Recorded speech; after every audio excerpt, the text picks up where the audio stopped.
is formally filed. We ask the public to allow our law enforcement agencies to do their work and to refrain from speculation while the evidence is being gathered and assessed. Investigation into the shooting incident in the Senate. With respect to the shooting incident that occurred within the Senate premises, the Department has already constituted a special panel of prosecutors to conduct an independent and thorough investigation. The panel has been directed to examine all available evidence, including forensic findings, documentary records, CCTV footage, witness statements, and other relevant materials. The objective is simple: to establish the facts and determine accountability wherever the evidence may lead. And the initial findings of the panel are as follows. 1, the action taken by the OSAA against the NBI on May 13, 2026 was not justified. Second, the Senate building was not under attack on the night of May 13, 2026. Third, the NBI attempted to implement the arrest warrant to Senator Ronald Bato de la Rosa. And fourth, when the ICC warrant was unsealed on May 11, 2026 and made public, any person who helped him escape may be held liable. The findings of the panel were based on evidence submitted by the PNP-CIDG, members of the media, and the GSIS, including an ocular inspection of the GSIS premises. The panel was unable to inspect the Senate premises. The Senate deferred action on the request by the panel for an ocular inspection of the Senate premises and additional information because it noted that separate and similar investigations are already being conducted by the Office of the Ombudsman and the PNP-CIDG, to which they are cooperating. Second, the NBI is an agency under the DOJ and is directly involved in the subject incident, which may present a conflict of interest. The panel was also informed that the Senate also plans to conduct its own investigation of the events that transpired at the Senate. Thus, the request of the DOJ will still have to be referred to the Senate for plenary actions. To date, no further action or communication has been taken by the Senate regarding the request. And based on the initial findings, the recommendations of the panel include: 1, to identify and establish the culpability of all persons who conspired and aided the escape of Senator De La Rosa in the early morning of 14 May 2026. Second, to determine whether the NBI and media accounts that sniper shots appeared to have been fired from the 5th floor of the Senate building towards the identifiable NBI vehicle parked at the GSIS premises was part of the orchestrated plan to facilitate the escape of Senator De La Rosa. At this stage, the investigation remains active and ongoing.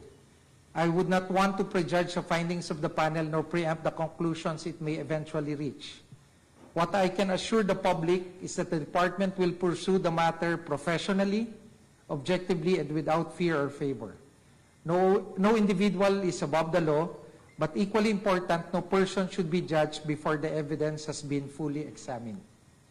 We ask for patience while the investigative and prosecutorial processes take their course.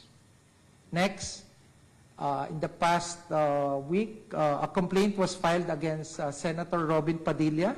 This case was referred back to the CIDG for further investigation pursuant to Department Circular Number 20. The investigating prosecutor requested for further documents and or sworn statements from concerned individuals. At this stage, it would be premature to comment on the details of this ongoing investigation. Next, the letter to Attorney Jimmy Bondoc. With respect to the letter sent to Attorney Jimmy Bondoc, we have received confirmation that the letter was delivered to and received by his office this morning. The letter simply seeks clarification and assistance in light of statements he publicly made regarding the service of an arrest warrant upon his client, Senator De La Rosa, And given those public pronouncements, the department considered it appropriate to formally request any information that may assist the lawfully and orderly implementation of legal processes. Maraming salamat po at sa puntong ito po ay tatanggap na ako ng mga katanungan mula sa mga kapatid natin sa linya. Please. Please raise your hand and introduce yourself before I call you out. Okay, dagdagan ko lang ha. Itong investigasyon, no? Lalo na yung madamdamin sa atin, no? June 8, yung nangyari, no? Wala pong Pilipino na hindi naaantig yung nangyari. Diba? Kasi yung kamatayan ng dalawa natin, lalo na ho pag nakikita nyo yung mga coverage ng media, talagang maantig yung damdamin mo. Kasi, di ba? Pag nawalan ka ng anak, that's so bad. Diba? Promising career, diba? Supposedly susi para umahon, diba? Magbago yung katayuan sa buhay ng pamilya. Talagang ano. At ang isa rin dapat natin tingnan, diba? Yung obligasyon ng mga eskwelahan. No? Tandaan natin sa mga eskwelahan o educational institutions, pag inihatid mo yung anak mo, diba? Sa school, may mga anak ako, diba? Pag hinatid mo yung anak mo sa school, pumapasok yung substitute parental authority. Diba? At dito papasok yung obligasyon at responsibilidad ng school authorities.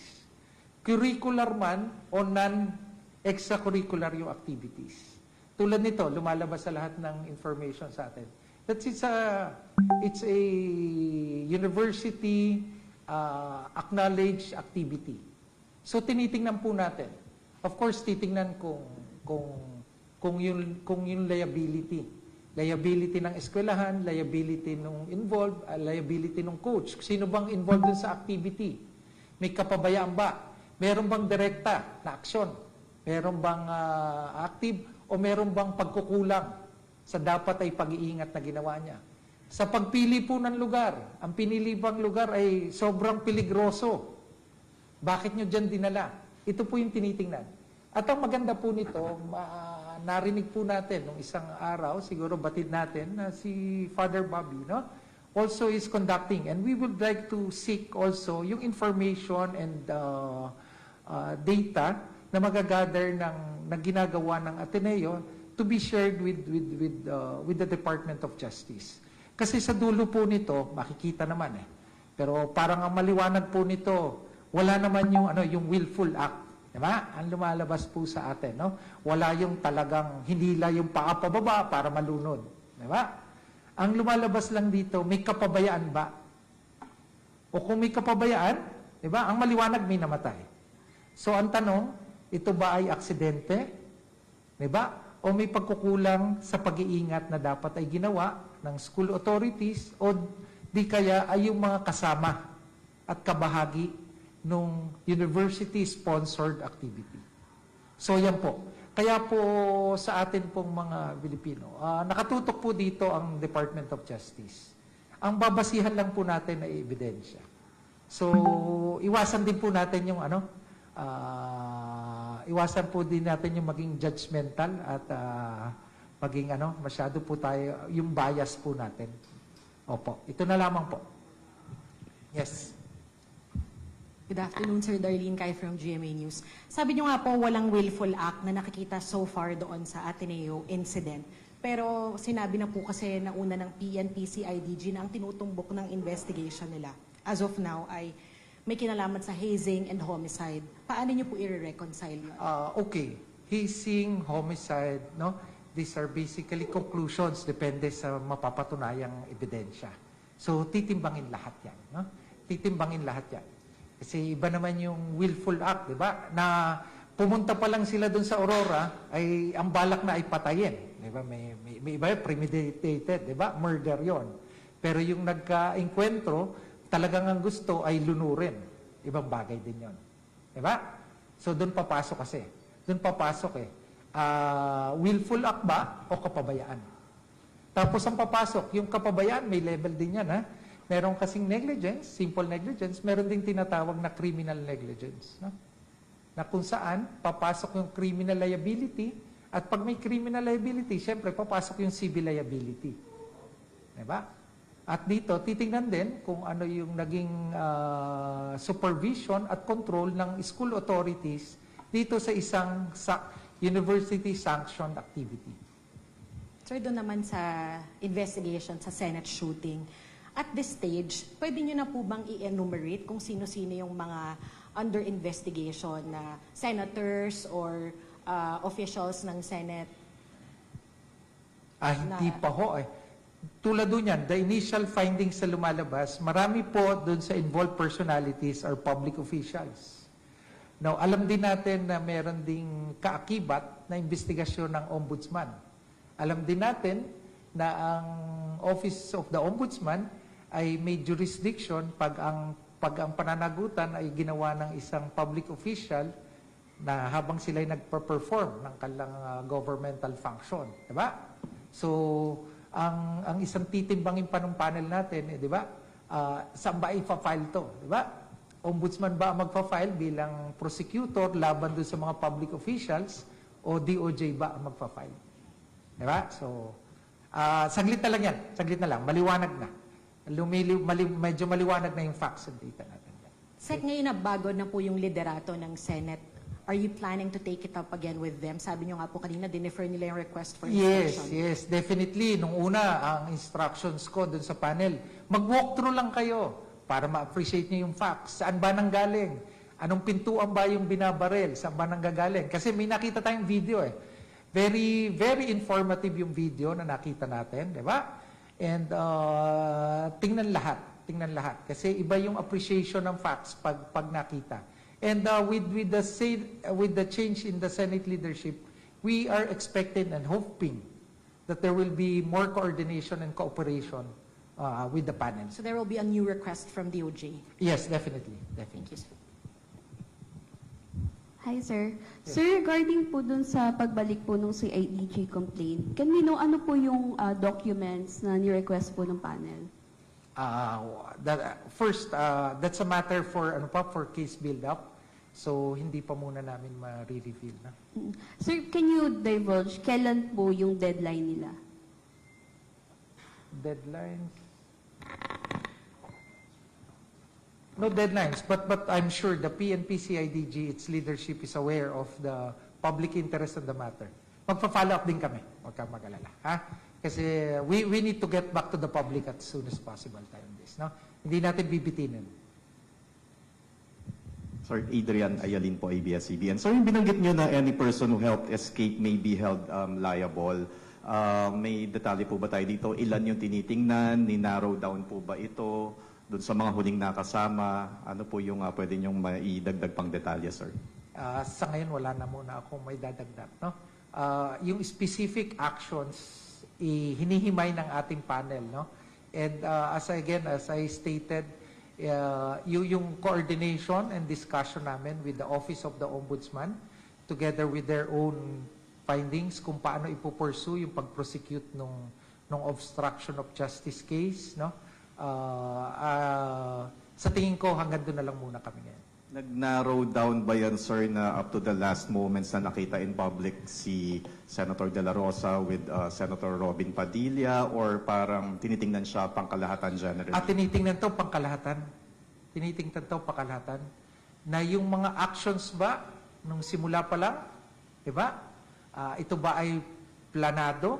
Mas malaking plano? Di ba? Nilagay siya sa protective custody. Ito ba'y kasama sa plano? Yung pagsasalita ba or yung pagsasabi ba na under attack? Yung pagsasabi ba na lockdown ng Senado? Diba? Lahat ito.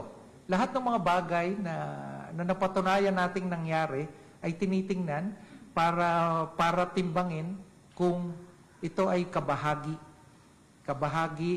nung tinatawag natin na obstruction of justice. Sir, on Ateneo, pakilinaw lang po, bakit po hindi PHDO, and if ever, ano ba yung factors na magwawarrant na maging PHDO instead of ILBO lang? Okay. Ang kasi, ang tulad ng mga, yung ating legal jurisprudence on the matter, Yung HDO po, tulad ng nabanggit ko na I think in one of the interviews, yung karapatang bumiyahe, no, ay karapatan ng bawat Pilipino, no? Karapatan ng bawat Pilipino na bumiyahe, part of the liberties, no, na protected na under the Constitution. Any curtailment, di ba? Any curtailment nung liberties na yon, ang dapat nagtitimbang ay husgado. Ang PHDO at HDO ay pwede lang i-issue ng korte. Yun ay kung may nakasalang ng kaso sa kanila. Diba? Sa exceptional cases, yung precautionary hold departure order, ini-issue. Yung HDO, pag, di ba, ito yung nag-trigger, yung pag-fugitive from justice, di ba? Alam nyo na yan, di ba? Pag, tsaka napapasok ng HDO. Yung precautionary, pag yung may likelihood, di ba? Kahit pending pa lang ang preliminary investigation, pumupunta na ang piskalya, pumupunta na at nahingi na ng precautionary hold departure order. Kasi yung ILBO ay walang, tulad ng kaninang sinabi ko, it's a monitoring mechanism para sa gobyerno. Para kung may babiyahe, real time po yung ILBO.